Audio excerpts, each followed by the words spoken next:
ఇంటికొచ్చి 1 ఇయర్ అయింది madam. 1 year. నేను కమ్యూనిటీకి రాకముందుకు నేను ఎందుకు వచ్చానంటే నాకు thyroid problem, migraine problem, heavy weight ఉండేదాన్ని. నా ఏజ్ ఏమో 27 ఉండేది. నేను వెయిట్ చాలా పెరిగాను. దాంట్లో నాకు ఎక్కువ స్ట్రెస్ తీసుకోవడం వల్ల థైరాయిడ్, మైగ్రేన్ అటాక్ అయ్యాయి నాకు ఆఫ్టర్ థర్డ్ డెలివరీ తర్వాత. దానివల్ల మోకాల నొప్పులు, అంటే ఒక 50 ఏళ్ళ ముసలి వాళ్ళు ఎలా ఉంటారో అలా నా ఆర్గన్స్ పనిచేసే బాడీలో. నాకు పైల్స్ ప్రాబ్లం, మోకాల నొప్పులు, కాళ్ళు చేతులు తిమ్మిర్లు, ఇవన్నీ నేను ఎక్కడ వెళ్ళినా కానీ నేను వన్ మంత్లో 5 టైమ్స్ హాస్పిటల్కి వెళ్ళేదాన్ని. ఎక్కడ చూసినా స్టాక్స్ నా ట్యాబ్లెట్స్ ఉండేవి. కానీ ఇప్పుడు నేను 1 ఇయర్ నుండి ఒక ట్యాబ్లెట్ లేదు, ఒక మెడిసిన్ లేని లైఫ్ ఫీల్ చేస్తున్నాను మేడం. నేను ఈ కమ్యూనిటీకి వచ్చిన తర్వాత థైరాయిడ్, మైగ్రేన్ నార్మల్ చేసుకున్నాను. అంటే ఇప్పుడు నా ఏజ్ నాకు కనిపిస్తుంది. హెర్బల్ లైఫ్లో నా ఏజ్ నాకు చూపించు మళ్ళీ నేను చూసాను. నేను ఎప్పుడు ఎవరు చూసినా కానీ నా వెయిట్, నా పర్సనాలిటీ చూసి నన్ను ఆంటీ అని పిలిచేవారు. కానీ ఇప్పుడు అక్క అని పిలుస్తున్నారు. నేను 5XL డ్రెస్ వేసుకునేదాన్ని, XL డ్రెస్ వేసుకుంటున్నాను నేను. Wonderful madam, wonderful. నిజంగా మరి ఆ ఛాలెంజెస్ ఉన్నప్పుడు ఎక్కడికైనా వెళ్ళాలన్నా, ఎవరితో కలవాలన్నా ఇబ్బందిగా అనిపించేదా మేడం? చాలా అనిపించింది మేడం.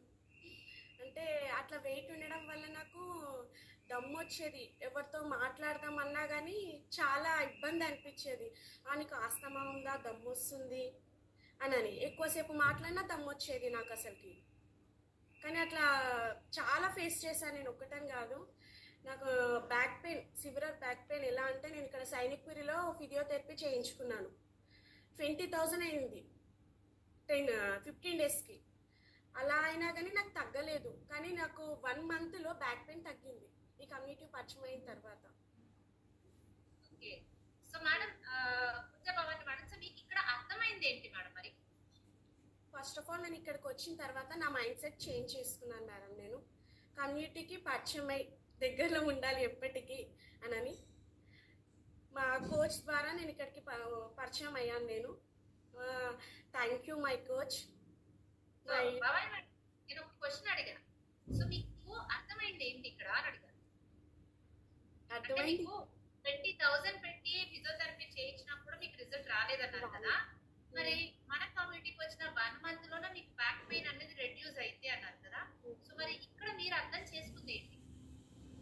అంటే ఎన్ని మెడిసిన్స్ పెట్టినా తగ్గనిది ఇక్కడికి వచ్చి నేను న్యూట్రిషన్ తీసుకోవడం వల్ల నాకు క్లియర్ అయింది. ఎందుకంటే నా అలాగా చాలా మంది ఉన్నారు.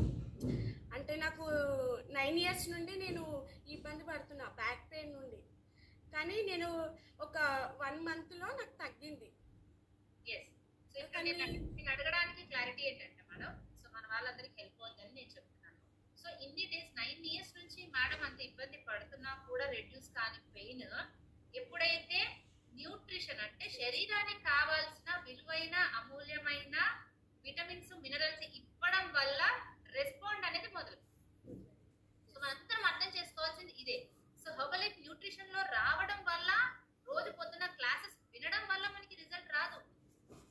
ఆ న్యూట్రిషన్ ని మనము ఇంట్లో లోపలికి ఒంట్లోకి పంపిస్తూ దానికి తగ్గట్టుగా మన లైఫ్ స్టైల్ కరెక్షన్స్ చేయడం వల్ల రిజల్ట్స్ వస్తాయి. సో మేడం అంతకుముందు ఏం చేశారు? ఫిజియోథెరపీకి వెళ్ళేవాళ్ళు, రైట్, అలాగే మెడిసిన్స్ వాడేవాళ్ళు, కానీ లైఫ్ స్టైల్ చేంజెస్ తెలియదు. న్యూట్రిషన్ పరంగా సపోర్ట్ లేదు. ఎందుకంటే నార్మల్ గా ఏదైతే రెగ్యులర్ గా తింటున్నారో అదే తింటున్నాం కదా అని వెళ్ళిపోయేది. కానీ మెడిసిన్ మీద డిపెండ్ అయ్యేవాళ్ళు. అందువల్ల మేడంకి అక్కడ ప్రాపర్ రిజల్ట్స్ అనేది రాకపోవడానికి కారణం.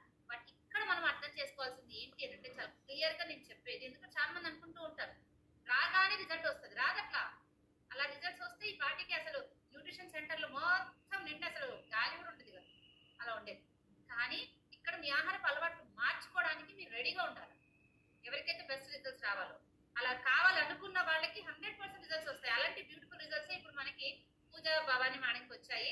So that is a major thing madam. మన శరీరానికి మనం ఏమిస్తున్నాం అది గనక గమనిస్తున్నాము కాబట్టే మనకి ఇలాంటి రిజల్ట్స్ వస్తాయి, right? So thank you so much.